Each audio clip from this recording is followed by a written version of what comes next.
Hey everyone, welcome back to Robotics. I hope you guys are doing well. Today we have our 20-second lecture on dynamics. All right, so let's get started with a video. In this video, I have a humanoid robot that is picking up different objects and then placing them within bins. To make this even more challenging, I have a human that's messing with the robot. The human's using a hockey stick to close the bin or even pull the bin away from the humanoid. I like this video for today's lecture because it shows dynamics in action. In order for this robot to pick up different objects, it needs to think about how it should apply forces and torques at its joints to grasp those objects, lift them up in the air, and then place them wherever it wants to go. It also needs to think about the force reactions when it's pulling and pushing on this bin. How should it actuate its joints to pull the bin closer to its body? So I think this shows us again how important dynamics are going to be for real-world robotic applications. And in today's lecture, I want to practice these dynamics for a serial robot arm. In the first half of the lecture, I'm going to review the key equations that we've learned for dynamics, and then we'll together try to find the dynamics for a new robot arm. In the second part of today's lecture, I want to show you something new, where we apply these dynamics in order to simulate a robot's motion. All right, so let's get started with the review. So the first equation that we found, this comes from the Euler-Lagrange equation, is what you see right here. And this is going to be the key equation for the dynamics of a serial robot arm. In order to evaluate this equation, I need my mass matrix, my Coriolis matrix, and my gravity vector. I'm going to talk about those in the next few slides. Here's what we have for the mass matrix. So the mass matrix, capital M, is a symmetric and positive definite n by n matrix. And the way we build the mass matrix is we think about the mass of each of these different links, and then we're going to combine them all together to get this overall mass matrix. And so that's why in this formula, we're summing from I equals 1 all the way up to n. So each of these is going to tell us about the mass of the ith link. So mi, that's the mass of the ith link. And then II, that's going to be the inertia matrix for the ith link. The terms that are a bit more challenging are the Jacobians and the rotation matrices, J and R. Ji, that's going to be the Jacobian for the ith center of mass, and Ri, that's going to be the rotation matrix that comes from the forward kinematics to the ith center of mass. I'm going to have some more notes on this in a second, but remember, we're going to want to think about the position, the rotation, and the velocity of each of these different centers of mass when we're building our overall mass matrix. Once you get the mass matrix, you're ready to move on to derive the Coriolis matrix. Now remember, the Coriolis matrix comes from your mass matrix. And what you're going to be doing is you're going to be building this Coriolis matrix element by element. Here, CXY, that is an element of capital C, an element of the Coriolis matrix at row X, column Y. So here, CKJ, that'll be row K, column J. And then like right here, I'm looking at an element of the mass matrix at row K, column J. So again, in our notation, MXY, that's just an element of the mass matrix at the corresponding row and column. So I'm going to be breaking down my mass matrix, looking at these different elements, taking their derivatives, and I apply this formula to slowly build up my Coriolis matrix. All right, so the Coriolis matrix comes from the mass matrix. The gravity vector, though, is a bit different. I derive this gravity vector from my potential energy. So here's the equation for the potential energy. And the idea here goes back to what you already know from basic physics. We're going to be thinking about each of our centers of mass, and I want to think about, for these links, basically what's their height. I want to use mgh and just sum it up for every link to get the overall potential energy of this system. So g, that's going to be 9.81, that's the acceleration due to gravity. Mi, that's going to be the mass of the ith link. And then hi, that's going to be the height of the ith link.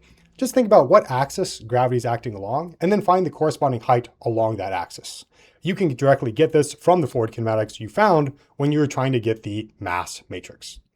So you sum up mgh for all of your different n links, and then you take the gradient to get your gravity vector, and that's going to be g over here. Okay, so just a couple more notes on review. Like I mentioned, I think one of the hardest parts are the forward kinematics and the Jacobian. And the reason why it's challenging is that previously we just thought about the forward kinematics and Jacobian for my end effector, but now I have to repeat this process n different times, once for each center of mass or once for each link. So The way you do this isn't too bad using the formulas we've already built in this course. The first thing you're going to do is you're going to look at that center of mass, and let's just call that A, and you're going to assign a coordinate frame there, right? So then you write your home transformation matrix, T of 0. Instead of using something that goes to the end effector, go from your spatial frame S just to that ith center of mass. Call that, like we said, A. So you'll just be looking for a transformation matrix from S to A in your robot's home position. So you do that to initialize your home transformation matrix. And then for every screw that comes before that center of mass, do them normally, no problem. For the screws that come after that center of mass, just set them equal to 0 because the motion of those later joints has no impact on your position and velocity here. So again, you just need to change your initial transformation matrix to go to that center of mass, and then set your screws equal to 0 after that center of mass. If you can do these two steps, you can apply our normal formulas to find the forward kinematics and the Jacobians. And then from those, you can extract your rotation matrix, the Jacobian components for the angular velocity, the Jacobian components for the linear velocity, and so on. You're then going to repeat this process n different times, again, once for each of your links for your robot arm. All right, so those are the main steps that we need to do, and let's practice them with an example robot. So here I've got a new robot to practice on, and that's what you see over here on the right. I want to explain this robot just for a second. So this is a 2-link robot, and it has 2 different revolute joints. It's rotating and moving along my XY plane. So I've got X moving off to the right, and Y is going up. The Z-axis is coming out of the screen towards you, and then gravity is pulling the system back down. So here it's resisting gravity moving up, and then gravity will cause the system to move back down. So I've got my links of length L, and then I also have to think about my masses and my inertias since I'm trying to find this dynamics for my robot. So here my first link will have mass 1 and inertia matrix I1, and then my second link will have mass M2 and inertia matrix I2. And for this example problem, I've put the centers of mass at the base of the links. So here's my first center of mass, and then here's my second center of mass. All right, so the question I have for you is if you can find the dynamics for this robot arm. I'm going to ask you to find M, the mass matrix, C, the Coriolis matrix, and G, the gravity vector, and then combine them all to find tau, your joint torques. To do this, I encourage you to download the problem set that we've assigned for today's lecture. You can find this in the description or the pinned comment. The first page recaps the problem that I'm asking you to solve, and then I've got the solutions on the next page with my explanations of how you find these solutions. So this will be a great place for you to practice your understanding of the dynamics. All right, so that's us practicing and kind of reinforcing what we know about dynamics, but I also want to show you something new. And one of the great things about dynamics is once I have it, I can use these dynamics in order to simulate a robot's motion. So let me show you how you do that. In order to simulate a robot's motion, I'm going to rearrange my dynamics to solve for acceleration. So here is my original equation. I've got tau, my joint torques, and then the equation that we've talked about before with my mass matrix, my Coriolis matrix, and my gravity vector. What I want to do is I want to take this equation and rearrange it to solve for theta double dot, to solve for my acceleration.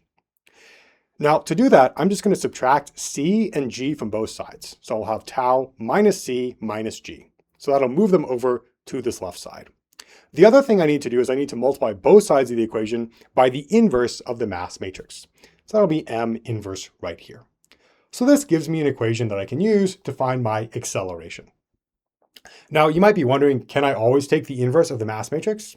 The good news is yes, you can, because the mass matrix is a symmetric positive definite matrix, meaning that it's always invertible. Okay, so now you have an equation that you can input a torque tau. You can say, all right, I want to apply these torques to my joints, and it'll tell you how your robot moves, like the acceleration of your links. Now, what you're going to do is you're going to take that acceleration and you can numerically integrate it to find the velocity and the joint position. So here I'm doing that numerical integration. I take the acceleration that I found using this formula, and I numerically integrate it with time step delta t to find my velocity. Then I take that velocity, I numerically integrate it, and I can find my position. So I can use this process in order to update the understanding of the robot's position, velocity, and acceleration based on the torques tau that I apply. And this gives me a way to simulate my robot because now I can say if I input these torques, how is the overall system going to move? I can get out acceleration, velocity, and position and plot those or visualize those as I see fit. I'll show you one visualization right here. So again, this is going to be the example robot that you've been finding the dynamics for earlier in the lecture. I've just made one minor change to make it a little bit more interesting in the visualization. I've moved the centers of mass to the ends of the link. So my first center of mass is now right here, and my second center of mass is at the end effector. Gravity is pulling this thing down, and if I look at the video on the right, here's the base of my robot with my first revolute joint. Here's my second revolute joint, and then my end effectors swinging along. I've got the x-axis and then the y-axis, and Z is coming out of the screen towards you. So my robot starts at a horizontal position, and then I'm applying no torques whatsoever, and I'm just letting this thing drop. And you can see how it swings back and forth over time. So this is us simulating our robot and understanding, since we have the dynamics, I can model, if I apply these torques, how the system's going to move. But you might notice that this simulation is a little bit unrealistic because it's swinging back and forth forever. And that's because within our dynamics, we don't have any friction yet. So the next thing I want to show you is how you can add friction to make a more realistic simulation. And one way you can do this is by adding a damping matrix. And just think about this as friction in each of your joints. So the first two steps are going to be the same as before, and I have this equation that solves for my acceleration theta double dot. The new thing I'm going to add is this minus b of theta dot. So B, that's going to be my damping matrix. You can think about it as something like an identity matrix with terms along the diagonal. Each of these diagonal gains is telling you about the viscous friction at that joint. So the first one will tell you about the viscous friction at the first joint, the second one will tell you about the viscous friction at the second joint, and so on. You can increase or decrease these based on how much friction you want to have with the joints, but this is going to remove energy from my system and cause it to swing back and forth more slowly. You can see that in this video where it's the same as before, but I've just added more viscous friction to my system. I have more viscous friction for my first joint and then less for my second joint. And you can see how the system swings, kind of falling, and eventually comes to rest vertically, which makes sense. Gravity is pulling the system down, so it should end up kind of hanging vertically. All right, and so that's how you can use your dynamics in order to simulate a robot arm. Today, we've been practicing finding those dynamics and again, understanding how we can use those dynamics for a simulation. Since you've already done the practice set, you should be ready to go for the next lecture. And in this next lecture, we'll start thinking about how we go from dynamics in order to control. And the idea is, now that I understand this relationship between force inputs and motion outputs, how do I pick the right forces so I can make my system move wherever I want it to go? So I look forward to seeing you in the next lecture.